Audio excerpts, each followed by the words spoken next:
शुरू अल्लाह के नाम से जो निहायत मेहरबान और रहम करने वाला है। और जब वो उम्मत को बख्शने पर आता है तो तोहफे में रमज़ान देता है। अस्सलाम वालेकुम मोहतरम नाज़रीन, मैं हूँ बुशरा खान, मेरे साथ हैं हाफिज़ मोहम्मद इमरान। रमज़ान का समा डिजिटल पर सहरी की एक्सक्लूसिव ट्रांसमिशन में आप सबको बहुत बहुत खुशामदीद। रमज़ान का समा एक बार फिर लेकर आया है रहमतों, बरकतों, मग़फ़िरतों वाला समा। तो चलिए आइए प्रोग्राम का बाकायदा आगाज़ करते हैं और आपको मिलवाती चलो अपने एक्सक्लूसिव मेहमानों से। आज हमारे साथ है female politician, coordinator to CM Punjab, member provincial assembly Punjab Shazia Rizwan. हमारे साथ मौजूद है नात खां मोहम्मद गुफरान मदनी। हमारे साथ हैं मुफ्ती सखावत मुनीर नईमी साहब, कारी अताउल मनान वारसी साहब। तो चलिए आइए प्रोग्राम का आगाज़ करते हैं। क्यों हाफिज़ साहब? बिल्कुल बुशरा, यकीनी तौर पर सहर का वक्त है और जैसे आपने कहा कि जैसे हम रोज़ाना जब से रमज़ान शुरू हुए हैं ये दो ऐसे औक़ात हैं जिसमें बहुत ज़्यादा कबूलियत भी होती है। वैसे तो ये सारे का सारा महीना हर वक्त अल्लाह ताला की तरफ से रहमतों वाला है। इंसान मग़फ़िरत तलब करते हैं, अल्लाह ताला उन्हें माफ़ फरमाते हैं, अल्लाह ताला की नेमतों से हम फैज़याब होते हैं। और एक ऐसा बिलख़ुसूस उन 24 घंटों में ये जो दो औक़ात हैं सहर व इफ्तार के, ये यकीनी तौर पर बहुत बरकत वाले हैं। और इसी में जब हम बरकतें समेटने की बात करते हैं तो कारी अताउल मन्नान वारसी साहब, आपसे गुजारिश है कि तिलावत कुरान करीम की सादत हासिल फरमाएँ। अऊज़ु बिल्लाहि मिनश शैतानिर रजीम, बिस्मिल्लाहिर रहमानिर रहीम।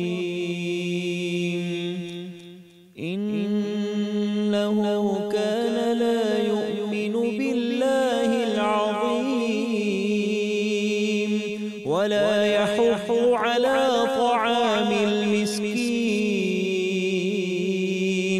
फलैस लहुल यौमा हाहुना हमीम वला तआमुन इल्ला मिन ग़िस्लीन ला यअकुलुहु इल्ला अल-ख़ातिऊन फला उक़सिमु बिमा तुबसिरून वमा ला तुबसिरून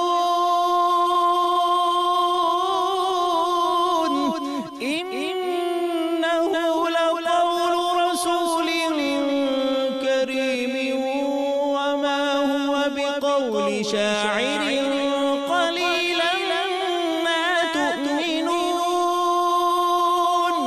वला बिक़ौलि काहिनिन क़लीलन मा तज़क्करून तंज़ीलुम मिन रब्बिल आलमीन वलौ तक़व्वल अलैना बअज़ल अक़ावील लअख़ज़ना मिन्हु बिल-यमीन थुम्म लक़तअना मिन्हुल वतीन फमा मिन्कुम मिन अहदिन अन्हु हाजिज़ीन वइन्नहु लतज़किरतुन लिलमुत्तक़ीन वइन्ना लनअलमु अन्ना मिन्कुम मुकज़्ज़िबीन वइन्नहु लहस्रतुन अलल काफ़िरीन वइन्नहु लहक़्क़ुल यक़ीन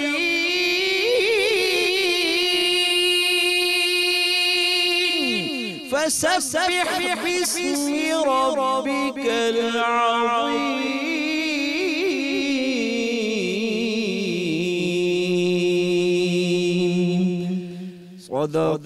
सदक़ल्लाहुल अलीयुल अज़ीम।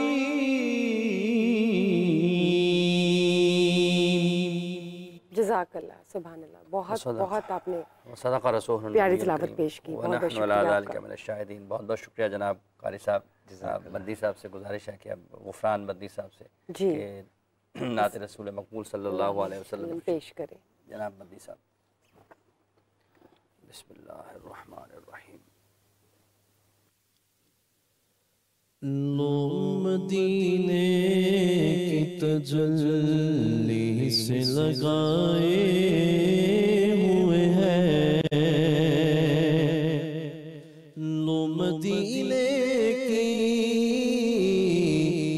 लो मदीने की तजल्ली से लगाए हुए हैं, दिल को हम मतलाए अनवार बनाए हुए हैं, दिल को हम मतलाए अनवार बनाए हुए हैं, और कश्तियाँ अपनी, कश्तियाँ अपनी किनारे से लगाए हुए हैं, क्या वो डूबे, क्या वो डूबे जो मोहम्मद के तराए हुए हैं, क्या वो डूबे जो मोहम्मद के तराए हुए हैं, वरफ़अना वरफ़अना लक ज़िक्रक का तस्वुर लेकर नजर हम गुंबते खज़रा पे जमाए हुए हैं, और शर्म इसिया से, शर्म इसिया से नहीं सामने आया जाता, ये भी क्या कम है तेरे शहर में आए हुए हैं, ये भी क्या कम है तेरे शहर में आए हुए हैं, और क्यों ना पलड़ा तेरे, क्यों ना पलड़ा तेरे आमाल का बारी हो नसीर, अब तो मीज़ान पे सरकार भी आए हुए हैं, हाजिरो नाजिरो नूरो बशरो गैब को छोड़, अरे शुक्र कर वो तेरे ऐबों को छुपाए हुए हैं, शुक्र कर वो तेरे ऐबों को छुपाए हुए हैं, लो मदीने की तजल्ली से लगाए हुए हैं। जज़ाकल्लाह जी, जज़ाकल्लाह, जज़ाकल्लाह, बहुत बहुत शुक्रिया आपका मोहम्मद गुफरान मदनी साहब, बहुत प्यारी नात माशाल्लाह आपने पेश की। जी शाजिया, कैसी हैं आप? बहुत शुक्रिया, अस्सलाम वालेकुम। वालेकुम अस्सलाम। अल्हम्दुलिल्लाह जी मैं ठीक हूँ। माशाल्लाह फर्स्ट टाइम एमपी बनी है? जी बिस्मिल्लाहिर्रहमानिर्रहीम, मैं बाकायदा आगाज़ करूँगी, और आपके प्रोग्राम में स्पेशली आपका बहुत शुक्रिया कि आपने आज सेरी ट्रांसमिशन में हमें इनवाइट किया, और बड़ा अच्छा लगा मुझे यहाँ पे आके, और पाकिस्तान मुस्लिम लीग नून से मेरा ताल्लुक़ है, मुस्लिम लीग नून की मैं एमपी हूँ, और फ़र्स्ट टाइम मुंतखब हुई हूँ, और पार्टी से जो अफिलिएशन थी वो अरसा 13-14 साल से है, और जो सिनेरियो था पार्टी के साथ अटैचमेंट का, वो हस्बैंड से बिलोंग टर्न मुझ पे हुआ, यानी कि आपने हस्बैंड से इंस्पिरेशन लिया और पॉलिटिक्स में आ गई। एग्जैक्टली क्योंकि उनकी सपोर्ट रही पॉलिटिक्स में, वही थे वो पहले एमएसएफ के मेंबर बने, फिर वो यूथ विंग के डिस्ट्रिक्ट के सदर बने, फिर उसके बाद एक हल्के के वो डिप्टी जनरल सेक्रेटरी भी हैं, और उनकी सपोर्ट उनकी गाइडलाइन से मैं पॉलिटिक्स में आई, और उनकी गाइडलाइन से आगे बढ़ती गई और हिम्मत करती गई और पार्टी के साथ जुड़ गई, और फिर बल्दियाती इलेक्शन लड़ा, और फिर मेट्रोपॉलिटन की मेंबर बनी 2016 में। फिर उसके बाद पार्टी पे क्राइसिस आ गए और पार्टी पे बुरा वक्त था और मैं उस टाइम डे फर्स्ट से अपनी पार्टी के साथ रही।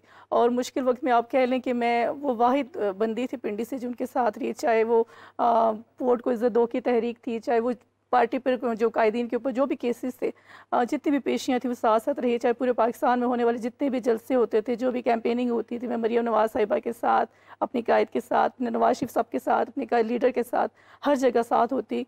और चाहे मुझे वो दिन भी याद आते हैं कभी कभी कि कोई जगह ऐसी नहीं थी, पाकिस्तान का कोई कोना ऐसा नहीं था जो अपनी लीडरशिप के साथ मैंने ना देखा हो। जैसे सखर हो गया, जैसे स्कर्दू हो गया, जैसे गिलगित हो गया, जैसे कराची हो गया, बलूचिस्तान हो गया, मतलब KPK सारा हो गया, कोई ऐसी जगह नहीं थी जहाँ मैं उनके साथ ना पाएगी हूँ। तो डिटर्मिनेशन और पैशन है आपका, जो आपको यहाँ तक ले आया। वो जुनून बन गया मेरा पार्टी के साथ। कोऑर्डिनेटर टू CM जो है आप माशाल्लाह, उसमें आप क्या सर्व करती है एज ए कोऑर्डिनेटर, आपकी क्या ड्यूटीज है?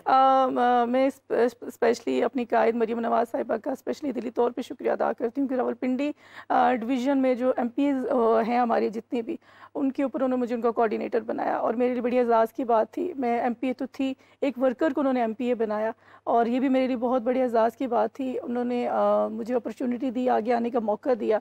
और बाज़ टाइम ऐसा होता था कि वो हैरान हो जाती थी कि शाज़िया आप हर जगह मेरे साथ मौजूद होती हैं।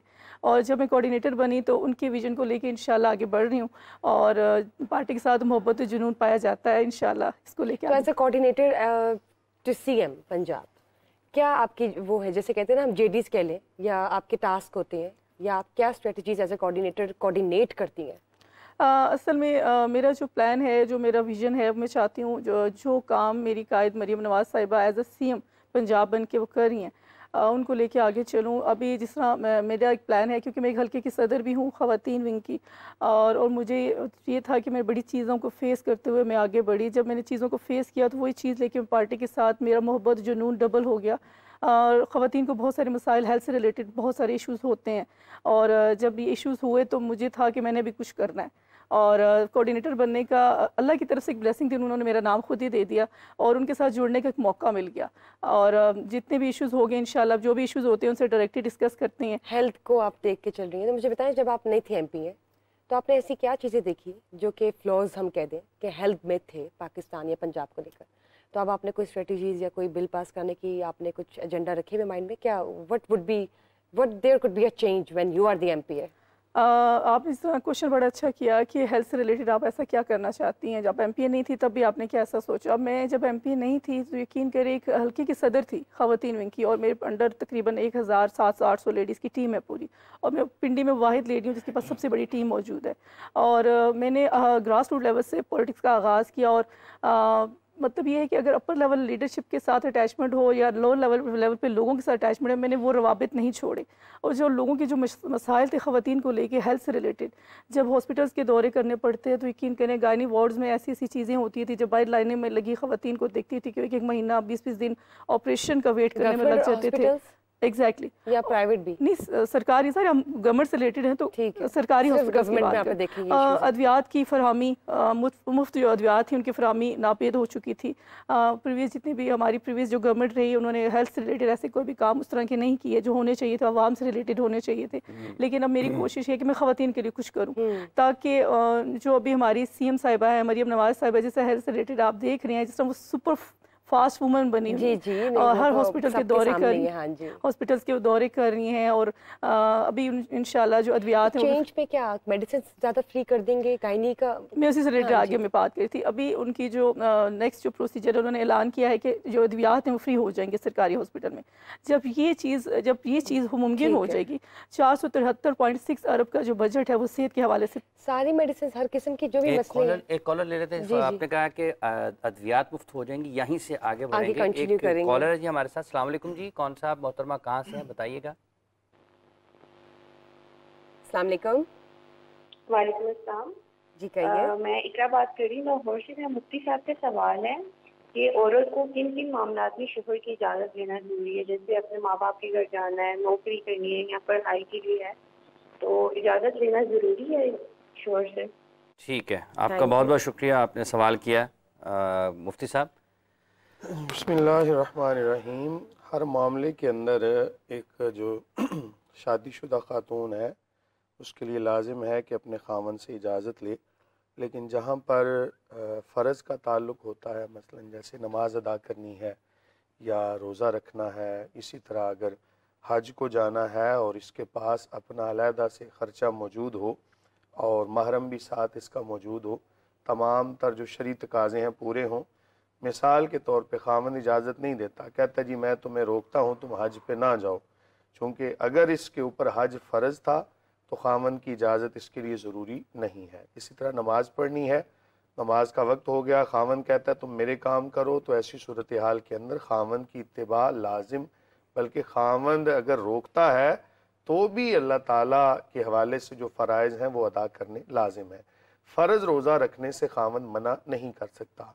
अगर माँ बाप के घर में जाना है तो ख़ावंद को चाहिए कि एक उसूल बना ले। मिसाल के तौर पे बाज़ ख़वातीन ऐसी हैं कि जो बहुत ज़्यादा दूर रहती हैं, किसी और सूबे में हैं, तो एक रूटीन बना ले। ख़ावंद को भी चाहिए कि एक महीने में कम अज़ कम या 6 माह में एक मरतबा उसके माँ बाप के घर में उसको जो है वो जाने की इजाज़त दे, और अगर बिलफ़र्ज़ उसके माँ बाप इसके घर में आते हैं तो उनसे मिलने से मना नहीं कर सकता। इसी तरह जो महारिम रिश्ते हैं उनसे मना नहीं कर सकता, लेकिन ये उसूल आपने याद रखना है कि जिन महारिम रिश्तों के अंदर भी फितने का अंदेशा हो तो ख़ावंद को इजाज़त है कि उनके मिलने से मना कर सकता है। मसलन माँ बाप से तो मिलने से मना नहीं कर सकता। इसी तरह अगर ये माँ बाप के घर जाना चाहती है और इसका उज़्र शरई बन गया, कोई अल्लाह ना करे कोई किसी की डेथ हो जाए या कोई ऐसा मसला बन जाता है, तो ख़ावंद को चाहिए इसके साथ बहरहाल ताउन करना। लेकिन देखिए, आपने नमाज की बात की तो कुछ ख़ावंद होते हैं ना, बहुत रिजिड होते हैं, बहुत ही रिजिड होते हैं कि अब नमाज भी पढ़नी है। कुछ हो सकता है कुछ सर्टन केसेस हो, तो उसमें वो क्या करें कि जैसे होता है ना कि खाना मांग रहा है ख़ावंद, वो अब नमाज पे खड़ी हुई है लेकिन वो चीख रहा है, चिल्ला रहा है या गालियाँ भी दे रहा है, तो ऐसे में वो क्या करे? देखिए, अगर तो जहाँ कुछ ऐसी सर्टन सिचुएशंस होती है ना, अगर ऐसी सूरत हाल बन जाए कि ख़ावंद खाना मांग रहा है तो इसको चाहिए कि उसको खाना दे के फिर नमाज पढ़ ले। मतलब नमाज का वक्फा ले ले। नमाज नाम है मशगूलियत का, कि नबी करीम सल्लल्लाहु अलैहि वसल्लम का फरमान भी है जिसका मफ़हूम है कि नमाज तो मशगूली है। जब आपके जहन में बहुत सारे काम अभी मौजूद हैं तो फिर नमाज में जाने से पहले पहले वो तमाम काम निपटा लें। लेकिन अगर आपको पता है कि आप बाकी कामों के अंदर मसरूफ़ हों तो नमाज का वक्त ही निकल जाएगा, तो फिर नमाज पहले है, बाकी काम लेकिन सारे अगर के ख़ावंद सारे। इतना स्ट्रिक्ट है और रिजिड है, होता है ना कुछ मेरा केसेस, नहीं बड़े ख्याल कि फैमिलीज हैं, कोई भी ख़ावंद वो ऐसा हो। ब्लैकमेल करे, नहीं होते हैं, बड़े होते हैं, बड़े केसेस हैं। देखें, जो बहुत से मैं नहीं cases हैं। समझता कि 2 कोई वोट बंदा- आ गए कारी साहब। बड़े अगर केसेस हैं। तीसरी देखिए, तीसरी ख़ावंद खातून होती तो उन्होंने भी कि मैं कहना तुम्हें था कि कुछ होते कह हैं। दूंगा ज़बान ये होते हैं से, क्योंकि ख़ावंद हम के लोग पास तो ख़वातीन टूल है ना, ज़बान से कुछ भी कह दिया तो रिश्ता तो गया।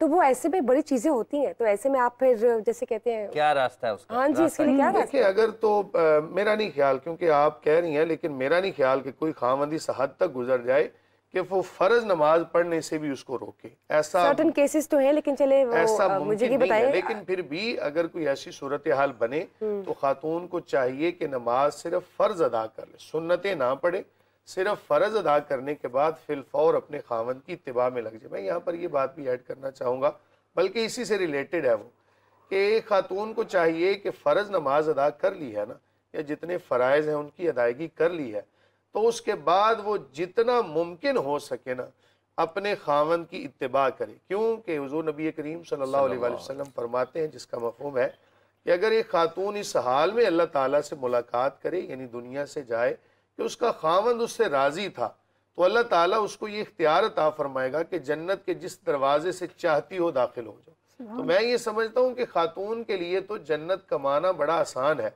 देखिए ना, करना क्या है, सिर्फ और सिर्फ फ़राइज़ को अदा करना है और साथ ख़ावंद की इत्तिबा। देखिए, ख़ावंद इसको जायज़ कहता है, नाजायज़, जहाँ पर हराम का ताल्लुक है वहाँ तो उसकी इत्तिबा जायज़ नहीं है। तो मैं ये समझता हूँ कि खातून अगर सिर्फ ये कह देना अपने ख़ावंद को कि आप कहेंगे ना दिन है तो मैं कहूँगी दिन है, आप कहेंगे रात है तो मैं कहूँगी रात है, तो ख़ावंद भी फिर मेरा ख्याल है कि एक अच्छे तरीके से चलेगा। उसको भी पता होगा कि इसने अपनी जो एक अना है ना उसको मेरे आगे कुर्बान कर दिया है। तो खातून अगर ये 2 कामों पे अमल कर लेना तो मेरे ख्याल से, बल्कि मैं क्या, ये हदीस है तो हदीस के ऊपर अमल करते हुए फ़राइज़ की अदायगी करे, ख़ावंद की इत्तिबा। अच्छा मुझे बताए, ख़ावंद पे भी कुछ ऐसे फ़राइज़ हैं कि वो भी बीवी को खुश रखने के लिए या बिल्कुल जन्नत ऐसा में है। दाखिल होने के लिए कुछ देखिए, करे जब- दुनिया में? जब निकाह किया जाता है ना, तो फिर खामन को ये समझाना चाहिए, बल्कि मैं तो वहाँ पर खुतबे के अंदर अमूमी तौर पे ये बात कह देता हूँ कि आपका निकाह हो गया है तो आपने चंद बातों को याद रखना है। जैसा खाना खुद खाना है वैसा ही अपने घर वालों को खिलाना है, अहलो अयाल को, अपनी बीवी को।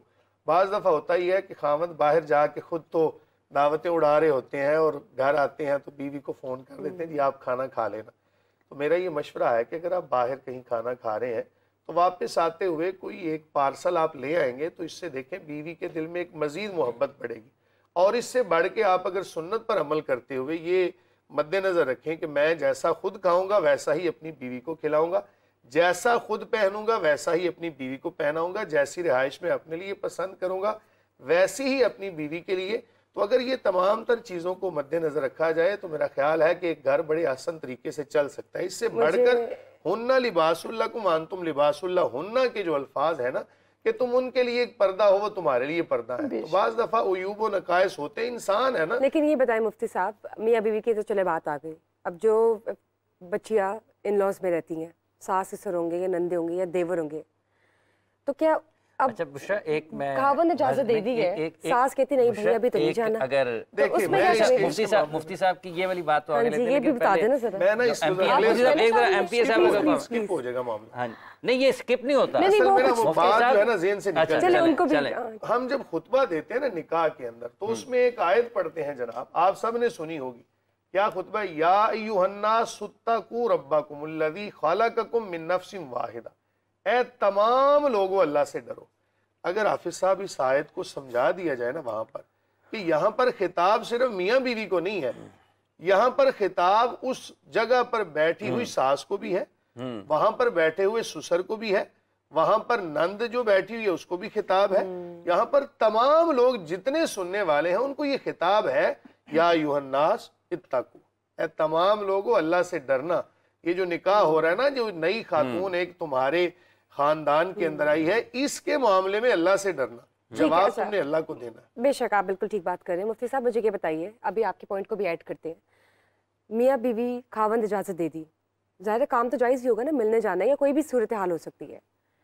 अब सास ससुर है या सास है या नंद है या कोई भी ऐसा जो कि बीच में एज अ मीडिएटर कहता है कि नहीं जाना भाई, कोई मसला डाल देता है या ये भी बीच में टांग आता है जो उसका बनता नहीं है। इस्लामिक पॉइंट ऑफ व्यू से भी ये सबको मालूम है, लेकिन लोग अंडरस्टैंड नहीं करते आजकल के जो सोशल इश्यूज हैं, उसमें क्या करना चाहिए? देखिए, इसमें ना खावन की जब इत्तिबा करेगी ना, खावन की बात को अब खावन कह दे नहीं जी मैं तो वो अपनी मेरी मम्मा ने मना कर दी है, अब खावन माँ की बातों में आ जाए। बड़े केसेस है मुफ्ती साहब, हर चीज को मद्देनजर रखते हुए बताएं। सोशल केसेस बहुत अब ज़्यादा नहीं मम्मा ने कह दिए तो बच्चे ऐसे ही होते हैं ना, 30-35 साल के वो हैं तो बच्चे है होना मर्द चाहिए उन्हें, नहीं मम्मा ने मना कर दिया आज तुम ना जाओ। बेचारी का इतना जेन्युइन इशू है। हालांकि आप लोग ये नहीं देखते कि एक लड़की अपना पिछला 25-30 साल का एक रिलेशन छोड़कर इधर आई है, तो वो रिलेशन आप डिस्कनेक्ट तो नहीं कर सकते, उसके लिए बैलेंस रखना जरूरी है। वहाँ पे क्या होना चाहिए? उसके लिए ये है कि खावंद को चाहिए कि जैसा बीवी को चाहिए कि जैसा खावंद कह रहा है ना उसी के ऊपर अमल कर ले। इसमें ना बहुत सारी आसानियाँ होंगी। याद रखें कि अगर बिलफर्ज ज़ाहरी तौर पे कोई इसके ऊपर जुल्म भी हो रहा है ना, मैं ये समझता हूँ कि अगर ये खावंद की इत्तिबा कर लेगी ना, अगर ये खावंद की इत्तिबा कर लेगी तो आने वाले वक्त में मज़ीद इसके लिए आसानियाँ हो सकती हैं। लेकिन जब हम अपनी अनाक और अपनी बात को दरमियान में डाल देते हैं ना, हम कहते नहीं जी मेरी ही बात मानी जानी चाहिए। मैं यहाँ पर उस खावंद को भी कहूँगा, उस बीवी को भी कहूँगा कि जो अपनी अनाक को दरमियान बाज़ दफ़ा बीवी की मान ले और बाज़ दफ़ा खावंद की मान ले, तो ये दोनों, ये रिश्ता ऐसा है कि इसके अंदर आपने ना, वो कहते हैं ना कि अगर खुशी भी होगी, गम भी होगा, परेशानी भी होगी, लड़ाई भी होगी, झगड़ा भी होगा, लेकिन आपने इसको ना तवाज़ुन लेकिन के उस साथ खावंद की बात मैं कर रही हूँ जो मानता ही माँ की और बीवी को भी निगलेक्ट कर देता है, उसका देखिए, बताएं ना, उसके ऊपर उसके अच्छा लिए ये बताएं। शादिया साहबा से जरा, शादिया साहबा वो भी आपने comment बताना है करेंगे, अभी। आप हाँ जी, काफी कमेंट सारी प्लीज गुफ्तगू चाहिए। आज मौलाना साहब ने जो खावन का इत्तबा और खावन की ताबेदारी और जो उन्होंने टॉपिक छेड़ा, मेरे हस्बैंड बड़े खुश हो रहे होंगे आज देख के ये प्रोग्राम, और कह रहे होंगे जब उन्होंने बाकायदा मुझे लेक्चर देना है कि कारी साहब ने आज ये पॉइंट किए हैं, कारी साहब ने आज ये पॉइंट किए, तो बड़ा अच्छा लगा इनसे।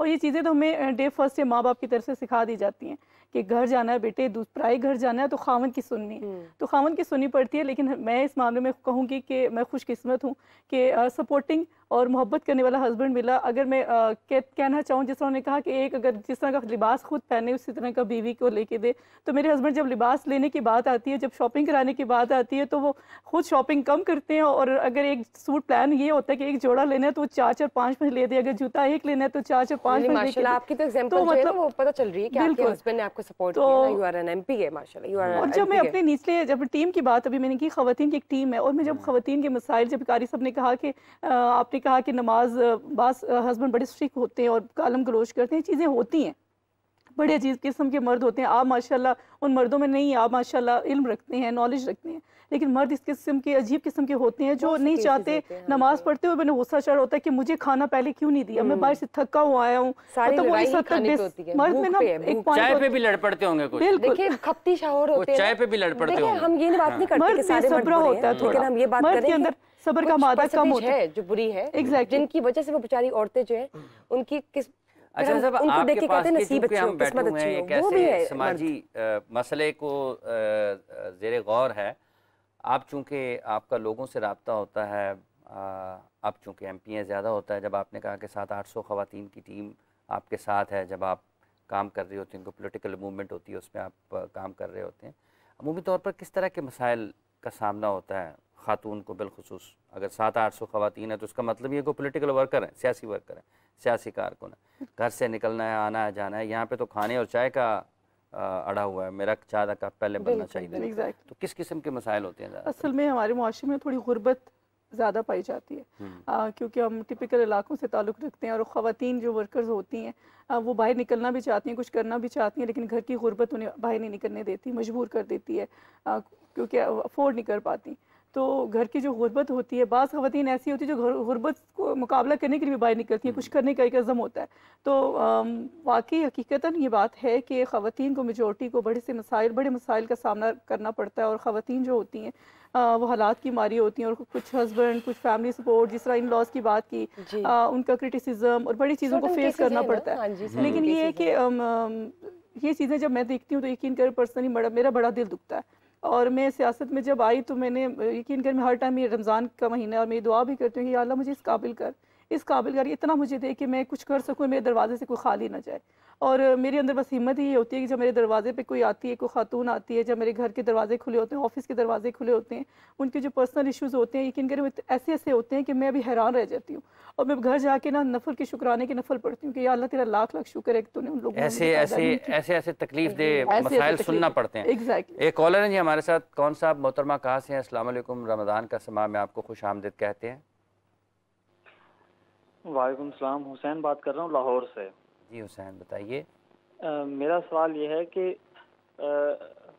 पानी पी लिया है और उस टाइम तक आधी जो अजान है वो हो चुकी थी, तो मैंने ये पूछना था कि इस हवाले से जो है वो मौलवी साहब बताएंगे कि क्या हमारा अजान जारी थी और आपने पानी पिया है, हो जाता है, रोज़ा होता है या नहीं होता?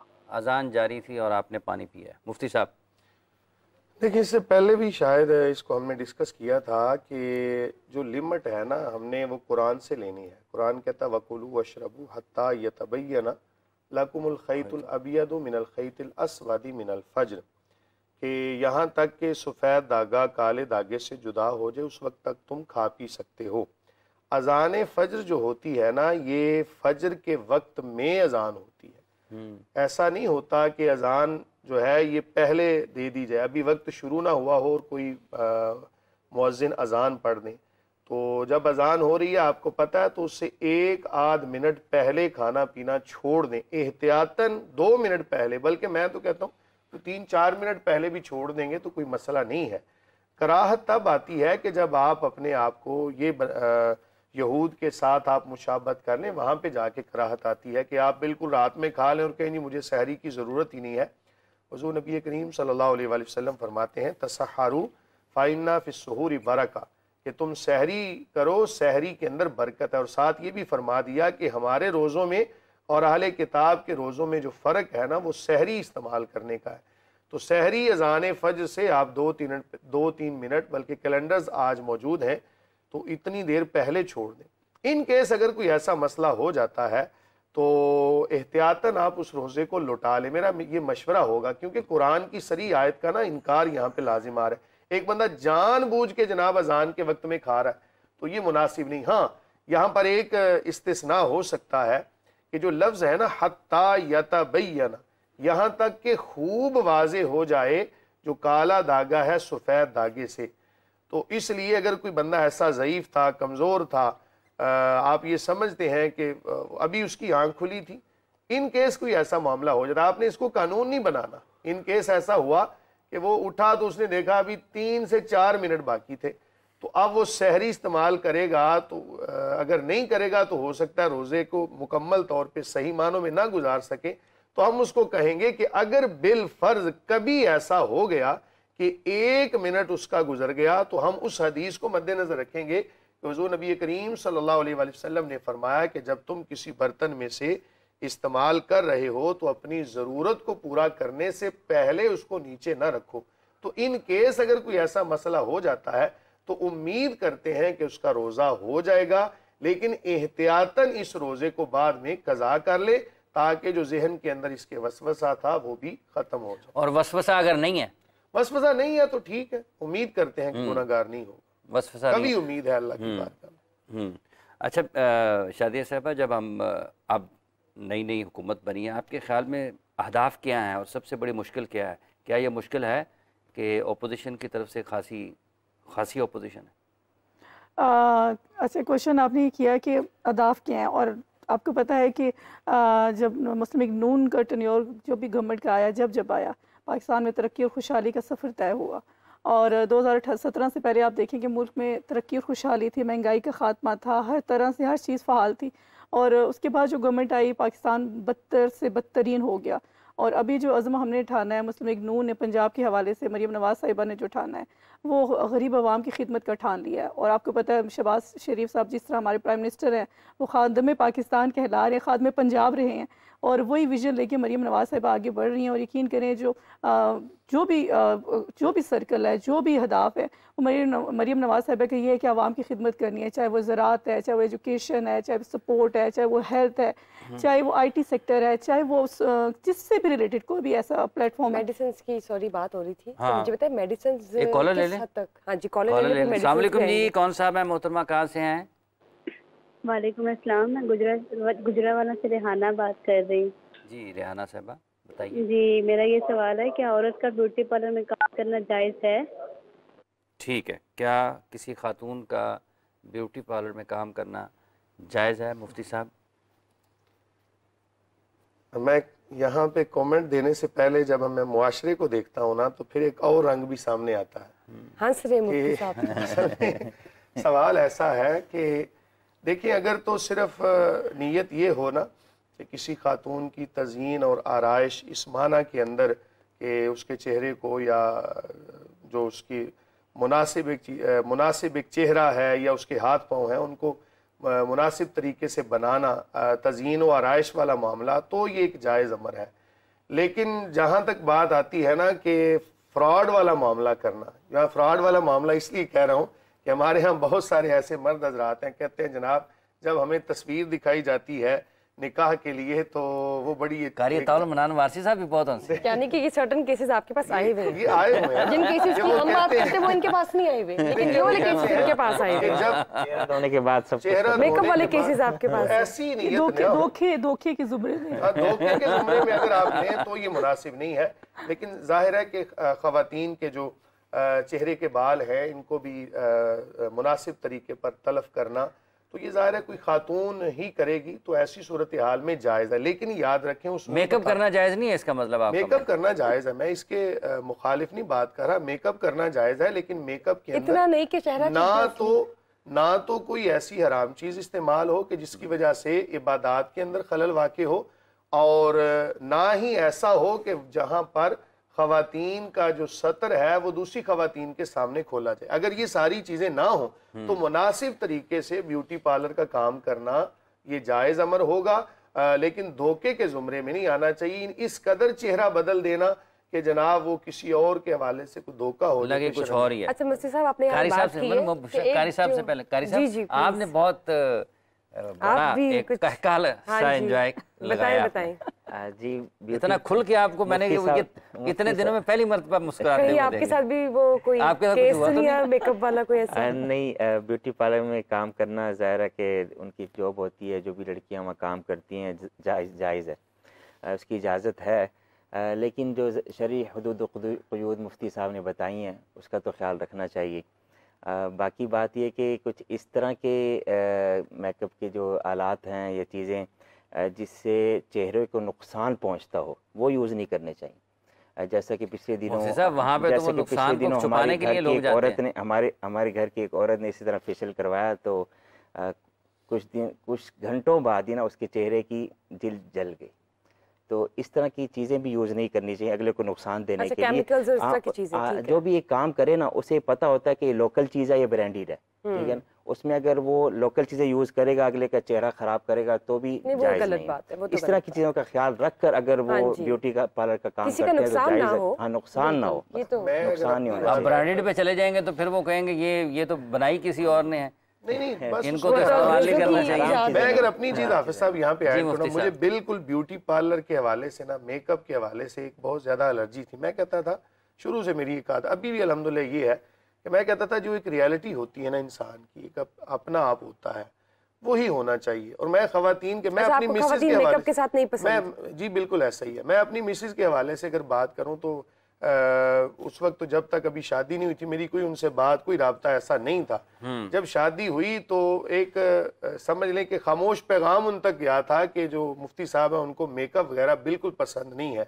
अब हुआ ये कि जब वो मेकअप के अंदर आई ना तो मैं अपनी अगर बात बताऊं तो मैं तो खुद देख के तो एक तरह से ना मुझे शौक लगा कि ये क्या चीजें हैं कि बालों के अंदर वो ऐसी चीजें लगा के तो इतना उनको ऊपर बढ़ाया हुआ है। दुल्हन की बात करें, दुल्हन की बात, तो बालों को इतना बढ़ाया हुआ है। उसे बैक कॉमिंग कहते हैं मुफ्ती साहब हमारे पास में, उसे बैक कॉमिंग कहते हैं। जो भी है देखे ना, मैं इस चीज से आशना नहीं हूँ।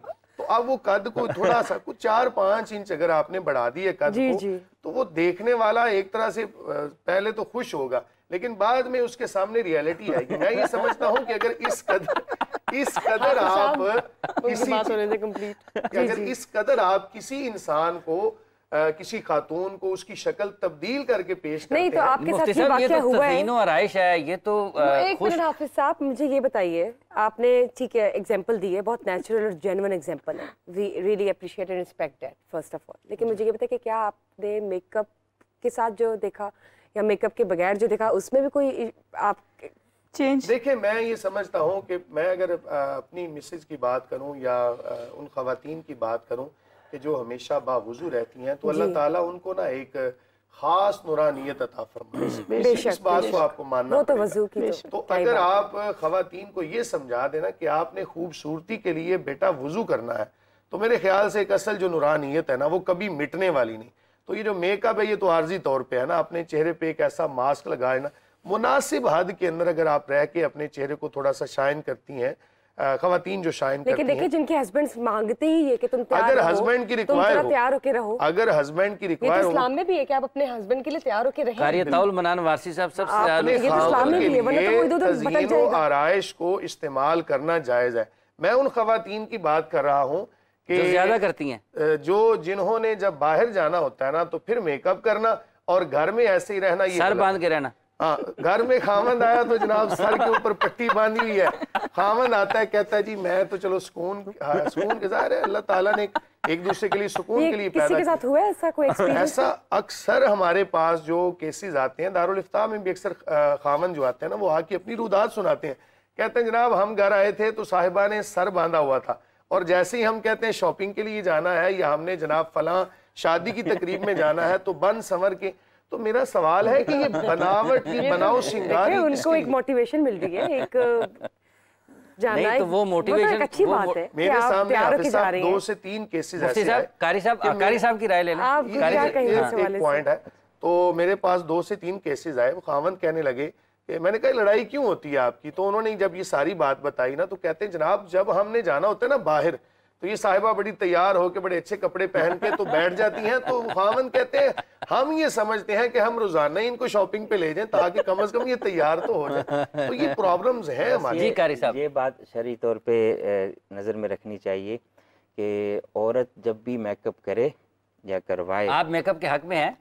जी मैं मेकअप के हक में ज़्यादा नहीं हूँ, थोड़ा सा हूँ। आप शर्मा रहे हैं। अच्छा, लेकिन जब भी करे और करवाए अपने शोहर के लिए करे। आप शर्मा क्यों रहे हैं, मुझे ये बताएं। अपने शोहर के लिए करे बस। गैर महरमों को दिखाने के लिए मेकअप करवाना जायज़ नहीं है औरत के लिए। बिल्कुल अपना सतर दिखाना या इस मकसद के लिए तज़ीन आराइश करना बिल्कुल नाजायज़। चेहरे वाला जो सतर है इसके ऊपर तो इख्तिलाफ करें, जितना करें वो आपका पार्टनर है जिंदगी का। अब आपने बात की ना घर की, नहीं चेहरे वाला जो सतर है ना उसके ऊपर तो इख्तिलाफ भी है कि वो ये राय लें जी घर के कामों के हवाले। देखिए घर के सारे काम औरतें कर रही होती हैं, थक हार जाती है, बच्चे भी देख नहीं। एक मिनट तो बुरा हाल होता है जी, शादी इस किस्म के मसाइल आते हैं आपके सामने। आज मौलाना साहब ने वो ब्यूटिशियन पे निकली बात, दीन और दुनिया को लेके चलना है। हाँ। और बड़ी अच्छी उन्होंने बात की, उन्होंने घरेलू हालात बताए और मेरे ख्याल में बड़ा इनके लिए बड़ा अच्छा है कि इनको घर में मेकअप के लिए इतना खर्चा नहीं करना पड़ता। उन्होंने पहले दिन से बता दिया कि मुझे मेकअप विदाउट मेकअप खवातीन पसंद है, तो इनकी मिसेज ने ना मेकअप नहीं खरीदा होगा, खरीद के दिया होगा। नहीं खरीदा और ना ही वो करती हैं अल्हम्दुलिल्लाह। और अल्लाह का शुक्र है कि मेरी मिसेज पढ़ाती हैं खवातीन को, तो खवातीन कहती हैं कि जब ये शादी करके आई थी ना तब इनके जो समझ लें कि चेहरे का एक नूरानियत थी वो और थी। जब से ये आपके निकाह में आई हैं तो अल्हम्दुलिल्लाह हमने इनके चेहरे पे और इनकी ज़िंदगी के अंदर बहुत एक तब्दीली महसूस की है। तो देखें जब हम एक दूसरे के साथ मुआवनत के साथ चलते हैं ना तो मेकअप ज़रूरी नहीं, असल चीज़ है अखलाकियात। यहाँ पे मैं एक चीज़ ऐड करूंगी, ये आपकी चॉइस है कि आपको खवातीन सिंपल या आपकी अपनी वाइफ मेकअप के बगैर पसंद है। जी बिल्कुल, हो सकता है किसी को खूबसूरत से खूबसूरत औरत भी हो उसको मेकअप ही पसंद हो, ऐसी वो अट्रैक्ट ही ना होता अपनी बीवी की तरफ जब तक वो सुर्खी लाली ना लगाए। कारी साहब देखिए चॉइस है ना, बता देता हूँ। उनकी क्या कारी साहब बिल्कुल सही कह रहे थे कि ये औरतें औरों के लिए तैयार होती हैं शादी ब्याह पे जाने के लिए। ये कैसे कारी साहब, ये कैसे हो सकता है कि नहीं लेकिन ये तो नहीं कारी साहब ये कहना तो ये तो बड़ा ये तो हर कोई अपने दिल के हालात वही बता सकता है। जब हम अपने घर में दाखिल होते हैं तो बीवी किसी दिन बड़ा खूबसूरत सूट जो हमने उन्हें लेके दिए होते हैं, उन्होंने अलमारी में सजा के रखे होते हैं, वो हमारे लिए पहन के रखती है ना, बड़ी खुशी होती है कि शुक्र है आज तो सज धज के हमारे लिए बैठी हैं। तो इस यही कैफियत सारी औरतों की होनी चाहिए, अपने शोहरों के लिए सज धज के बैठेंगी तो उम्मीद है कि ये शोहर बाहर की औरतों पर नजर नहीं रखेंगे। ये बात याद रखिए। लेकिन एक और चीज़ भी है, जो प्रोफेशनल खवातीन होती हैं ज़ाहिर उनको बाहर जाना पड़ता है, मजबूरी होती है, तैयार होकर अपने आप को एक गेटअप टोटली चेंज करके जाना पड़ता है। हम लोग जिस तरह पॉलिटिशियन हैं, डॉक्टर्स हैं, आप माशाल्लाह जिस तरह मीडिया से रिलेटेड है, हम लोग वो बाहर जाके तैयार जब घर जाते हैं बड़े टायर्ड हो चुके होते हैं, थक हार चुके होते हैं, ज़ाहिर सारी सुबह से लेकर रात तक हैटिक मतलब इतना टफ हमारा। अगर आप घर जाएं आगे से आगे से हस्बैंड घर पे मौजूद ना हो और जब वापस आए तो ज़ाहिर हमारा सारा मेकअप कपड़े शपड़े चेंज होते हैं, तो फिर उस टाइम हम क्या करें। ये भी कारी साहब खाना भी बनाना होता है, बच्चों को भी देखना होता है। अच्छा कोशिश तो कर लेनी चाहिए जब तक आप नहीं सोए उस वक्त तक शोर को खुश करने के लिए आप अपना मेकअप वगैरह ना उतारें, अच्छा लिबास पहन कर रखें। जब सोने की तैयारी तो फिर उसे भी पता है कि हमने सोने वाला लिबास पहनना है, फिर तो बात ही खत्म हो जाती। देखें जहाँ तक है ना कि खातून को किन औकात के अंदर तैयार होना चाहिए, तो मैं ये भी ऐड कर दूं कि ये खावंद की ना ड्यूटी के ऊपर मुनहसर है कि खावंद जब घर आए ना, खावंद के घर आने से पहले खातून को चाहिए कि अपने तमाम तर जो काम काज हैं उनको ख़त्म करने के बाद एक मुनासिब हद के अंदर जो खावंद पसंद करता है, मैं तो ये समझता हूँ कि अगर किसी का खावंद पैंट शर्ट को पसंद करता है तो वो एक दायरा कार के अंदर रहकर चार दीवारी के अंदर अपने खावंद के लिए वैसा लिबास पहन ले। इसी तरह अगर एक खावंद साड़ी को पसंद करता है, ये पसंद के ऊपर मुनहसर है, तो वो खातून चार दीवारी के अंदर रहकर किसी और के लिए नहीं अपने खावंद के लिए वैसा लिबास पहने जैसा लिबास वो पसंद करता है। जैसे ही खावंद घर के अंदर दाखिल हो तो उसको एक ऐसा माहौल मिले कि उसका दिल ही ना करे बाहर जाने को। सर नहीं बंधा होना चाहिए। सर नहीं, देखे अगर मजबूरी है तो फिर तो सर नहीं, एक और भी पहलू है। यहाँ पर खावंद को भी चाहिए, मैं ये भी कहूँगा मैं अर्ज करता हूँ, यहाँ पर खावंद को भी चाहिए हुजूर नबी करीम सल्लल्लाहु अलैहि वसल्लम की सुन्नत पर अमल करते हुए जैसे ही घर में दाखिल हो तो सबसे पहले इब्तिदा अपने मुंह को साफ करने से करे। मिसवाक, अगर मिसवाक नहीं है ब्रश से इब्तिदा करे। अपने आप को वो भी जनाब अपनी बीवी के मुताबिक बनाए। अगर उसकी बीवी को पसंद है कोई किसी तरह का लिबास तो खावंद को भी चाहिए वैसा लिबास। लेकिन मुफ्ती साहब एक और बात है कि जैसे अभी ये सारी चीज़ें घूम रही हैं कि सरताज को क्या पसंद है, उसकी जो इत्तबा है या उसकी खुशी के लिए आपने क्या करना है। अब एक खातून है, वो सुबह से उठती है, पहले उसने अपने बच्चों का नाश्ता बनाना है, बच्चों को स्कूल भेजना है, फिर हुजूर आएंगे बच्चों को छोड़ के, उनके लिए नाश्ता बनाना है, फिर उनके घर वालों के लिए बनाना है, फिर सारे घर के काम करने हैं, उसके बाद दोपहर का खाना है, फिर उसके बर्तन है, फिर उसके आगे शाम का खाना है, और जब रात को वापस आते हैं उनके खामद घर, तो आप मुझे बताएं कि इतने सारे, और सुबह सबसे पहले उठने वाली जो घर में है वो खातून ही होगी बच्चों को नाश्ते वगैरह बनाने के लिए, तो रात को 8-9 बजे तक उसके बाद भी कितनी की उसकी हिम्मत होगी बेचारी की कि वो उसके बाद 1 घंटा अगर उसने तैयार भी होना है अपने मियाँ के लिए कि वो आते साथ ही उनको आगे से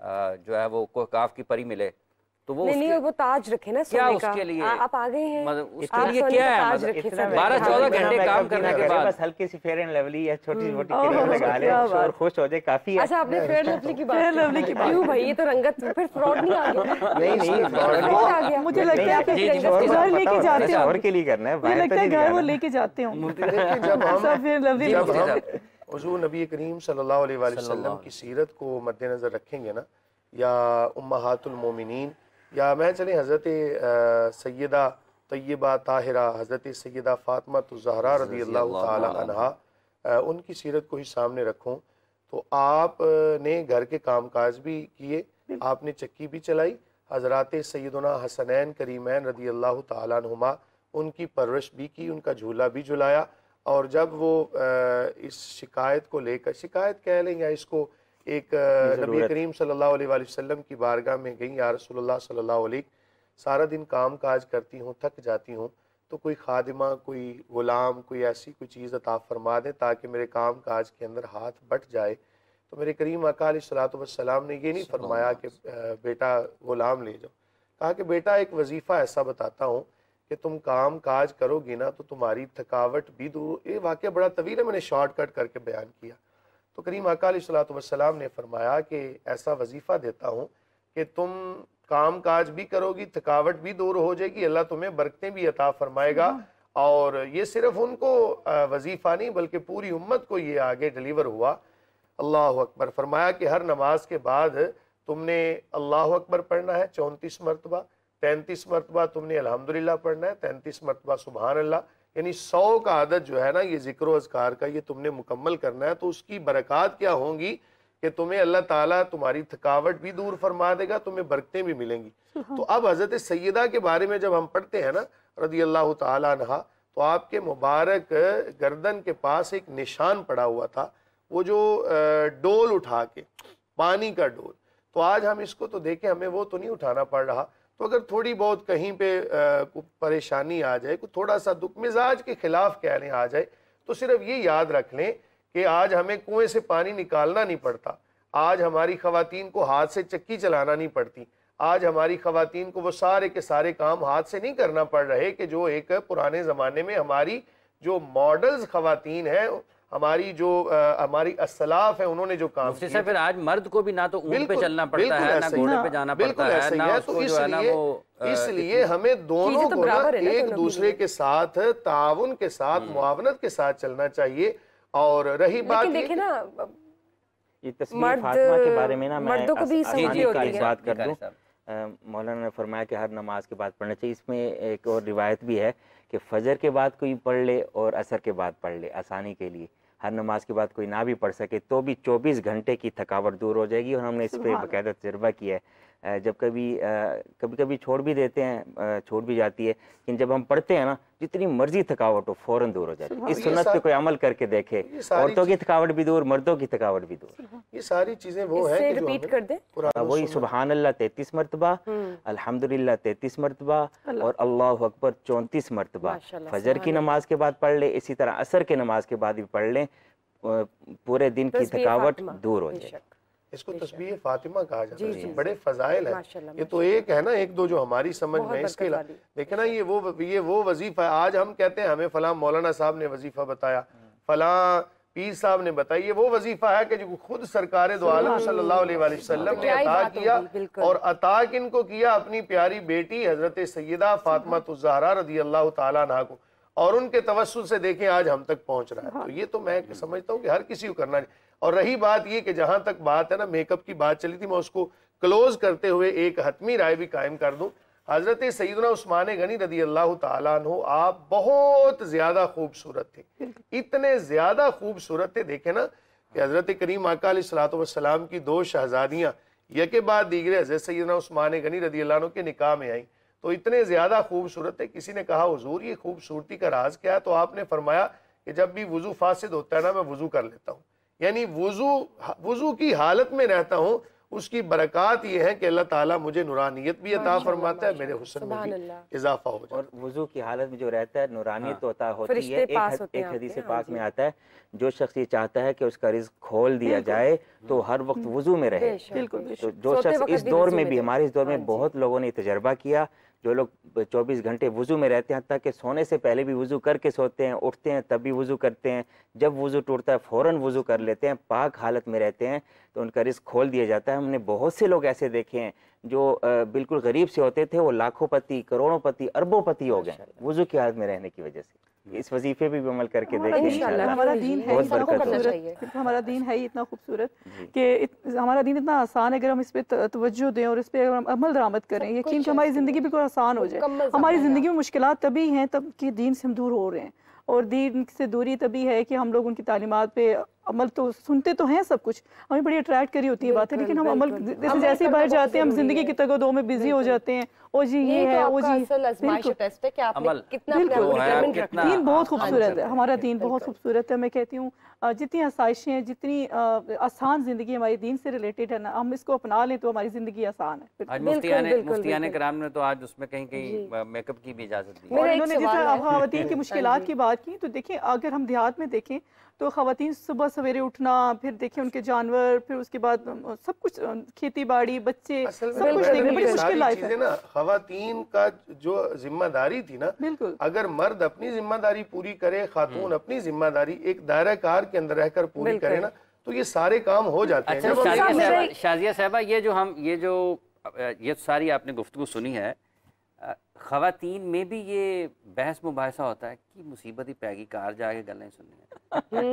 अभी एक बात को मैं भी ऐड करूंगी, जिसमें उन्होंने कहा कि ख़वातीन सर बांध के बैठ जाती हैं। हकीकतन बात ऐसी है कि ख़वातीन सर खावंद को देख के बात के नहीं बैठती, देख के नहीं बांधती। एक वो चीज़ होती है, हस्बैंड होता है, कंपेनियन होता है, एक दोस्त होता है, मतलब आपका जो प्रोटेक्शन वाला जोन होता है वो होता है, हर तरह से ख्याल रख रहा होता है। तो सारा दिन वो ससुराल की बच्चों की खिदमत करके जब शाम होती है तो उसका इंतजार होता है, हस्बैंड आएगा तो मेरी टांग में दर्द है। और वाकई मैं भी ऐसी था, मैं अपनी पर्सनली लाइफ बताऊंगी। मैं जब मेरे बच्चे पैदा हुए, उनकी भी तो सुननी है ना, मैं अपनी पर्सनल लाइफ शेयर करना चाहूंगी, पॉइंट दूंगी कि मैं भी ऐसे ही करती थी। जब मैं ज़ाहिर सारा दिन काम करती थी, मैं कहती थी मेरे हस्बैंड आएंगे, क्योंकि मेरी टांग में बड़ा दर्द था, आज मेरी कमर में दर्द हो गया, आज मेरे सर में दर्द, मतलब मैं अपने वो फिर मुझे होता था रिजवान कहते जब आता हूँ घर तुम्हारे दुखड़े सुन रहा होता हूँ, कुछ अच्छी बात भी किया करो। मैंने कहा रिजवान वो सारी तकलीफें तुम्हारे आने से जाग जाती हैं, तो इसलिए आपको बता रही हूँ कि आज मेरे सर में भी दर्द है, आज मेरी कमर में भी दर्द है। ये एक और पहलू है, मतलब ये एक और पहलू है जिसको अंडरस्टैंड करना भी एक आर्ट है, एक आर्ट है। तो हस्बैंड माइंड ना करें, बीवियां जो होती हैं वो हस्बैंड से शेयर करके उन्हें सुकून मिलता है, क्योंकि हस्बैंड एक आपका लाइफ पार्टनर होता है। लेकिन वो हस्बैंड पे डिपेंड करता है कि उसको एहसास की नजर में लेता है या उसको नेगेटिवली लेता है कि ये तो चढ़ाई कर रही है कि मैं ये मसला है। ये मैंने कहा था कि क्या ख़वातीन आपस में भी ये गुफ्तगू करती हैं? बहुत एग्जैक्टली करती हैं ख़वातीन। जब दोस्तों की गैदरिंग होती है, जब आपस में चुप कजन्स होती हैं, तो फिर एक दूसरे के गॉसिप्स होते हैं, तो आज मेरे ख़वातीन के दुख के लिए आते हैं। चले मुफ्ती साहब, एक आखिरी बात बड़ी इम्पोर्टेंट है कि हमारे यहाँ पता है क्या होता है कि जहाँ भी हम खावंद कोई बैठे हैं या ख़वातीन बैठी हैं ना, तो उनका दिल होता है कि हमें ये घर की बातें बताएं, अपनी जो पर्सनल लाइफ और ख़ास तौर पे पर्दे की बातें हैं ना वो बताएं। हुज़ूर नबी करीम सल्लल्लाहु अलैहि वसल्लम ने ऐसी ख़वातीन और ऐसे मर्दों के ऊपर भी लानत फरमाई है कि जो एक पर्दे की बातें, अपनी जो बीवी की बातें खावंद जाके बाहर अपने दोस्तों को बताए, और बीवी जो है वो अपने मर्द की जो एक राज की बातें हैं, पर्दे की बातें, वो जाके तो आजकल ख़वातीन नेगेटिव बातें नहीं बताती, बताती हैं कि मेरे खावंद तो ऐसे हैं, मेरे हस्बैंड तो ये करते हैं। हम लोग अच्छाइयों को थोड़ा बढ़ा चढ़ा के बयान जरूर करते हैं। जैसे मैं अभी आई हूँ, मैंने अपने हस्बैंड की अच्छाइयाँ बयान की हैं, बुराई तो नहीं की। हाँ जी, देखिए बुराइयाँ होती हैं वो घर में होती हैं, लेकिन अच्छाइयाँ जो है लेकिन कुछ सर्टेन केसेस भी है ना। अच्छाइयाँ अच्छा बयान मुफ्ती करनी साहब चाहिए। मेरा मुफ्ती क्वेश्चन है, साहब नहीं बुशरा मेरी बात सुने, बुशरा मेरी बात नहीं नहीं बुशरा बस बहुत नहीं अफ्तारी में कर लेंगे, अफ्तारी में कर लेंगे। चलिए जी, वो भी एक सरप्राइज है कि वो क्या क्वेश्चन है, ये भी रहने तो अफ्तारी में करते हैं इंशाल्लाह। मुफ्ती साहब आपका बहुत शुक्रिया, कारी साहब आपका बहुत बहुत शुक्रिया, शादिया साहब आपका बहुत शुक्रिया। आपसे गुजारिश है सब के ज़रा इख्तिताम है तो सहरी के इस ट्रांसमिशन का, तो नात रसूल मकबूल सल्लल्लाहु अलैहि वसल्लम पेश करें। जितने भी लोग हमें देख रहे हैं, आप सब लोगों का भी बहुत बहुत शुक्रिया। नात रसूल मकबूल सल्लल्लाहु अलैहि वसल्लम के साथ ही आपसे इजाज़त चाहेंगे और आपसे दोबारा अफ्तार में मुलाकात अफ्तार में मिलते हैं इंशाल्लाह। और बहुत से सवालात हैं, आप भी कीजिएगा, हम भी करेंगे, और इंशाल्लाह अफ्तारी पे रमज़ान का समा में मिलते हैं। जी साहब। थी जिसके मुकद्दर में गदाई तेरे दर की, कुदरत ने उसे राह दिखाई तेरे दर की। रोया मैं उस शख्स के कदमों से लिपट कर, रोया हूँ मैं उस शख्स के कदमों से लिपट कर, जिसने भी कोई बात सुनाई तेरे दर की, फिर उसने कोई और तसव्वुर नहीं बांधा, उसने कोई और तसव्वुर नहीं बांधा। हमने जिसे तस्वीर दिखाई तेरे दर की, हमने जिसे तस्वीर दिखाई तेरे दर की, है अर्ज़ो समावात तेरी ज़ात का सदका, है अर्ज़ो समावात तेरी ज़ात का सदका, मोहताज है ये सारी खुदाई